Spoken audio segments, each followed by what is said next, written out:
God is telling someone today, my beautiful wild child, how I love you so. And no, not wild in the way that you always thought of wild, because you always heard it and thought and were taught that it was wild in a rebellious, unruly way.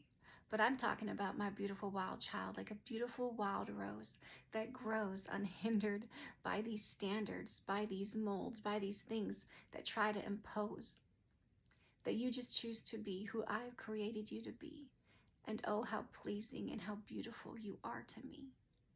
He says, no, you do not have to fit and conform into nice little rose in order to be loved and deemed worthy.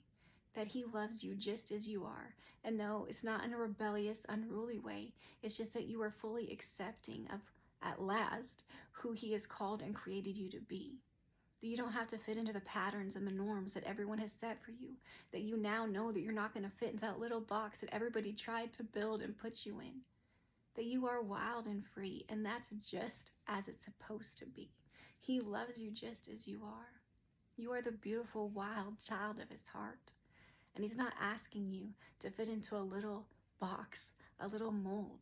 He's in fact asking you to accept who you truly are, who he's created you to be. Because sometimes in life, we get put into these molds and these forms by other people's opinions, and they hinder who he has created us to be. And he wants us to break out, boldly unafraid, and to live gloriously free, wildly free in his love, and be who he has destined us to be.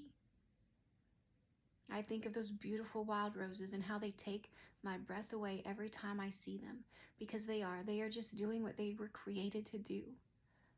Beautiful, unafraid, growing wild and free. And that is just how God wants us to be, exactly who we are. He loves you, friend, just as you are. You please him and you bring him glory when you choose to just grow boldly and unafraid, wild and free, exactly who he made you to be. He said, embrace your true self, that true identity that he himself created you from the beginning of time with. He loves you so much, and he is so proud of you. I love you, friend. Praying for you, and I hope you have a great day.